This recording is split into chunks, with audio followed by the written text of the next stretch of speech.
Hi friend, welcome to my YouTube channel Shaan learning में आपका स्वागत है। आज हम आपको डीएलएड सेकंड सेमेस्टर जो कि आपका मैथ का हम टॉपिक करा रहे हैं, जिसमें चैप्टर 3 हमने आपको पूरी तरह से डिटेल में करा दिया है पिछले वीडियो में। तो आप पिछले वीडियो में जाकर उसको देख सकते हैं। यहाँ पर हमने आपको क्वेश्चन प्रैक्टिस करने के लिए ये पीपीटी बनाया है। तो आपको हम बता दें कि क्वेश्चन प्रैक्टिस का ये पहला सेट है जो आपको हम कराने जा रहे हैं, जिसमें हम आपको बहुविकल्पीय प्रश्नों को सबसे पहले कराएंगे, प्रश्नों को, उसके बाद में अति लघुत्तरीय प्रश्नों को, उसके बाद लघुत्तरीय प्रश्नों को। हमने इसमें जितना भी क्वेश्चन लिया है सब आपके एग्जाम में पिछले साल में आया हुआ है, यानी कि प्रीवियस ईयर क्वेश्चन ही हमने यहाँ पर लिया है। तो हम चलिए आपको बता देते हैं। सबसे पहला जो आपका क्वेश्चन है, सबसे पहला क्वेश्चन जो आपका कह रहा है कि सबसे छोटी प्राकृतिक संख्या है। तो हमने आपको नेचुरल नंबर बता दिया है। हमने आपको बताया है नेचुरल नंबर क्या होता है। 1 से लेकर के आपका जितनी भी नंबर होती है, यानी कि इनफाइनाइट तक, सब आपकी क्या होती है, नेचुरल नंबर होती है। तो इसमें देखिए कह रहा है प्राकृतिक संख्या क्या है, तो -1 ये आपका नहीं है। उसके बाद में 1, तो यही आपका राइट आंसर है। 1 क्या है, आपकी प्राकृतिक संख्या है। और ये जो है 0 आपकी प्राकृतिक संख्या नहीं है, और इनमें से कोई नहीं, तो ये भी आपका रॉन्ग है, ये भी आपका रॉन्ग है। तो ऑप्शन नंबर बी यानी कि हमारा राइट आंसर है। क्वेश्चन नंबर 2 आपका कह रहा है, क्या कह रहा है कि सबसे छोटी पूर्ण संख्या है। तो पूर्ण संख्या हमने क्या बताया था, क्या होता है, हमने बताया था 1 से लेकर के इनफाइनाइट तक आपकी क्या होती है, प्राकृतिक संख्या होती है। और इसी में अगर हम 0 लगा देते हैं तो ये हमारी क्या हो जाती है, पूर्ण संख्या। क्या हो जाती है, पूर्ण संख्या। तो हम इसलिए इसमें आपको बता दें कि आपका ऑप्शन नंबर ए यही आपका क्या है, 0 ही आपका पूर्ण संख्या है। यानी 0 ऐसी संख्या है जो कि आपकी पूर्ण संख्या है। तो 2 ये भी पूर्ण संख्या है, ये आपकी पूर्णांक है, ऋणात्मक। बट सबसे छोटी पूछा गया है तो आपका क्या होगा, 0 होगा। ठीक, चलिए हम आपको क्वेश्चन नंबर 3 बता देते हैं। क्वेश्चन नंबर 3 में कह रहा है 1 है, यानी कि एक जो संख्या है ये है, कौन सी संख्या है ये पूछ रहा है। तो ऑप्शन ए है आपका भाज्य संख्या, ऑप्शन बी है यानी ब है आपका अभाज्य संख्या, ऑप्शन सी है यानी कि सा है ना तो भाज्य ना अभाज्य, और ऑप्शन डी यानी कि दा है आपका नॉट यानी कि ननाबदीज, इनमें से कोई नहीं। तो हम आपको बता दें ऑप्शन नंबर जो आपका सा है ये आपका राइट आंसर है, क्योंकि हमने आपको बताया था पिछली वीडियो में जो हमने कॉन्सेप्ट करवाया था, तो उसमें हमने आपको बताया था कि एक जो है ना तो भाज्य संख्या है और ना ही अभाज्य संख्या है। आपकी 2 से स्टार्ट होती है ये, जो कि आपकी अभाज्य संख्या और विषम संख्या है। फिर 3 क्या है, आपकी अभाज्य संख्या है। फिर 4 क्या है, आपकी भाज्य संख्या है। फिर आपकी 5 अभाज्य है। फिर 6 आपकी भाज्य है। फिर 7 अभाज्य है। फिर उसके बाद में 8 आपकी भाज्य है। ऐसे करते चली जाती है। ठीक, तो चलिए हम आपको क्वेश्चन नंबर 4 बता देते हैं। क्वेश्चन नंबर 4 में कह रहा है, क्रमगत 2 पूर्णांकों का अंतर होता है। तो क्रमगत 2 पूर्णांकों का अंतर क्या होता है, हमेशा 2 पूर्णांक हों क्रमगत तो उनका अंतर क्या होगा, 1 होता है। क्या होता है, 1 होता है। तो इसमें ऑप्शन आ है -1 और ऑप्शन बा है 1। तो ये वाला आपका बिल्कुल राइट आंसर है। ये आपका रॉन्ग है, ये आपका रॉन्ग है और ये आपका रॉन्ग है। हमने आपको पूर्णांक क्या बताया है, +0 भी आपका क्या है, पूर्णांक है जो कि उदासीन है। ठीक, उसके बाद हमने आपको बताया था कि -2 आपका पूर्णांक है और -1 भी आपका क्या पूर्णांक है। उसके बाद में आपका 0 भी पूर्णांक है। उसके बाद में 1 +1 भी पूर्णांक है और +2 भी पूर्णांक है। तो इनका जब भी क्रमगत है, इनका अगर हम 2 में से 1 घटाएंगे तो हमारा 1 आएगा आंसर। ठीक, 1 में से 0 घटाएंगे तो 1 आएगा। तो इसीलिए क्या है, क्रमगत पूर्णांक हमारा हमेशा 2 क्रमगत पूर्णांकों का अंतर क्या होता है, 1 होता है।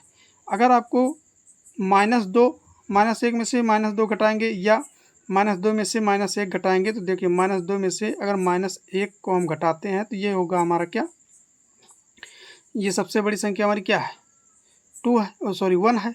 1 में से -1 है, तो -1 में से हम अगर इसको 2 को घटा देते हैं तो देखिए यहाँ पर हम आपको बता देते हैं घटाकर, -1 में से अगर हम -2 को घटाते हैं, -2 को घटाते हैं, यहाँ पे माइनस का साइन लगा हुआ है।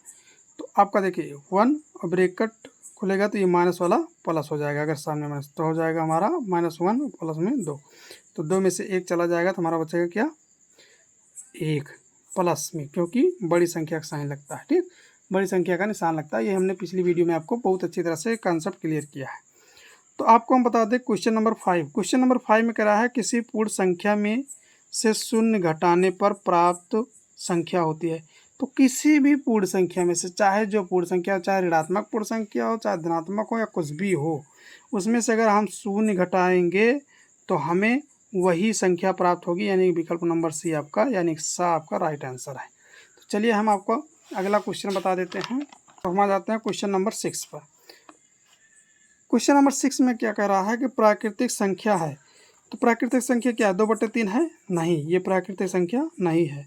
-5/2 ये भी प्राकृतिक संख्या नहीं है, ये भी प्राकृतिक संख्या नहीं है। √3 ये भी प्राकृतिक संख्या नहीं है। तो कौन सी प्राकृतिक संख्या है? प्राकृतिक संख्या आपकी क्या है 5, ये आपकी प्राकृतिक संख्या है। तो इसीलिए आपका ऑप्शन नंबर ए यानी कि आ सही है। क्वेश्चन नंबर 7 क्या कह रहा है, ऋण पूर्णांक संख्या है। तो ऋण पूर्णांक संख्या क्या है? ये पूर्णांक है? नहीं, हमने आपको पिछले वीडियो में अच्छी तरह से बताया पूर्णांक क्या है। 0 तो ये तो ना पूर्णांक है, ना तो ऋणात्मक पूर्णांक है और ना तो धनात्मक पूर्णांक है। ये भी आपका पूर्णांक है नहीं, तो आपका बी यानी कि ब आपका -5 ये राइट आंसर हो जाएगा। ठीक, चलिए अगला क्वेश्चन हम बता देते हैं। -1 और 1 के बीच कितनी परमीय संख्याएं प्राप्त की जा सकती हैं? तो हमने आपको बताया था कोई भी परमीय संख्या हो, किसी भी दो संख्याओं के बीच में इनफाइनाइट परमीय संख्या प्राप्त की जा सकती है, यानी कि जो कि रेशनल नंबर होता है, रेशनल नंबर इनफाइनाइट प्राप्त की जा सकती है किसी भी दो पूर्णांकों के बीच। तो -1 और 1 के बीच में आपकी इनफाइनाइट यानी अनंत परमीय संख्या प्राप्त की जा सकती है। तो आपका विकल्प नंबर द बिल्कुल राइट आंसर है। क्वेश्चन नंबर 9 कह रहा है, क्वेश्चन नंबर 9 कह रहा है कि सबसे छोटी अभाज्य संख्या क्या है? तो सबसे छोटी अभाज्य संख्या क्या है? 1, बिल्कुल गलत आंसर, क्योंकि 1 ना तो भाज्य है और ना ही अभाज्य है। तो आपका 3 अभाज्य संख्या है, लेकिन सबसे छोटी की बात की जाए तो सबसे छोटी आपकी अभाज्य संख्या है 2, जो कि आपका विकल्प नंबर सा बिल्कुल राइट आंसर है। 3 आपकी अभाज्य संख्या है, लेकिन 2 भी अभाज्य संख्या है, क्योंकि ये भाज्य संख्या नहीं है, लेकिन ये सम संख्या भी है और अभाज्य है। सबसे छोटी अभाज्य संख्या 2 है, और 5 ये है, लेकिन ये सबसे छोटी नहीं है, तो इसलिए ये विकल्प भी रॉन्ग होगा, ये विकल्प भी रॉन्ग होगा। आपका विकल्प नंबर 2 सही है। क्वेश्चन नंबर 10 और इस वीडियो का लास्ट क्वेश्चन है। तो वीडियो पसंद आया हो तो चैनल को सब्सक्राइब करके बेल आइकन प्रेस कर दीजिए, जिससे आने वाला हर नोटिफिकेशन आपको मिलता रहे। और नेक्स्ट वीडियो में हम आपको अति लघु उत्तरीय प्रश्न कराएंगे चैप्टर 3 से रिलेटेड, तो वीडियो को लाइक और शेयर ज़रूर करिएगा। चलिए क्वेश्चन नंबर हम निम्न 10 वाला बताते हैं। क्वेश्चन नंबर 10 क्या कर रहा है कि निम्न में कौन सी अपरिमेय संख्या है? तो अपरिमेय संख्या कौन सी है? 2 अपरिमेय संख्या है? नहीं, ये क्या है? परिमेय संख्या है, क्योंकि हम बटे 1 लिख सकते हैं। 5/6 ये परिमेय संख्या है ऑलरेडी, क्योंकि हमने बताया था कि परिमेय संख्या होती है जो उसको हम p/q के रूप में लिख सकें, और जहाँ पर q आपका ≠ 0 यानी q जो है 0 के बराबर ना हो, तो आपका वो आपकी परिमेय संख्या होती है। उसके बाद में आपका 0, तो 0 परिमेय संख्या है, 0/1 लिख सकते हैं। और उसके बाद में सा यानी कि आपका √2 ये परिमेय संख्या नहीं है, जो कि हमने बताया था कि ये परिमेय संख्या नहीं है, तो इसलिए ये विकल्प आपका सही हो जाएगा। ठीक, ये विकल्प आपका सही हो जाएगा। हमने बताया था π√2 √3 जिसका नहीं परफेक्ट स्क्वायर नहीं निकलता है, वो आपकी परिमेय संख्या नहीं है, वो अपरिमेय संख्या है। तो ये आपकी √2 अपरिमेय संख्या है। तो मिलते हैं आपको नेक्स्ट वीडियो में, तब तक के लिए जय हिंद जय भारत।